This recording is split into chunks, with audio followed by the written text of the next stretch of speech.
Peace and love, everyone. Peace and love. Today I want to talk about the similarities between Paul, Marcion, and Simon Magus. Now, these three men have all combined to do the story that we now know as Paul. Now, Paul and Simon, they were both rich, they were both paying the church, they were both powerful.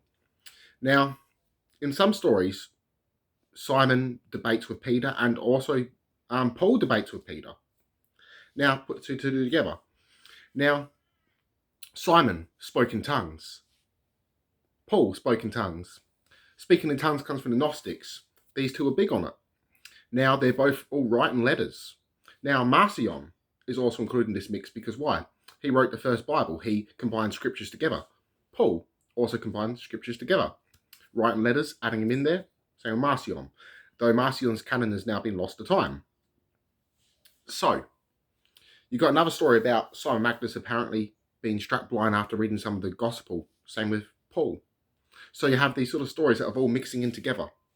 Simon was writing letters. Paul was writing letters. Many of Simon's writings have been forgerized by his opponents. And later stories put Simon Magus as a magician in order to throw him out of the role of Christianity, because he was a Gnostic. Now, he wouldn't have called himself a Gnostic, then he would call himself a Christian.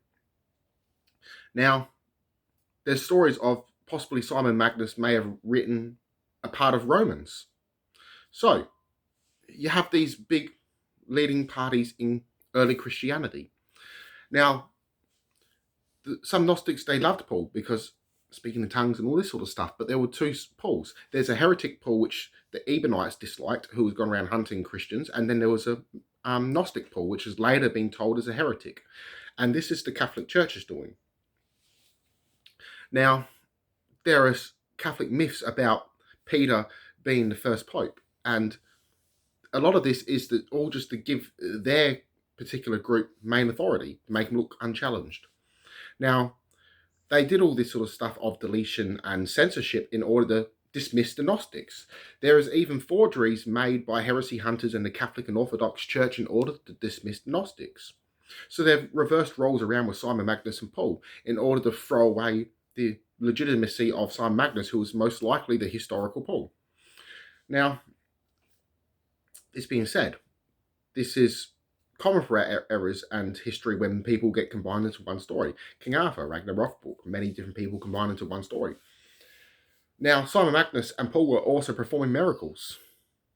So you have all these similarities of these men that are combined into the story.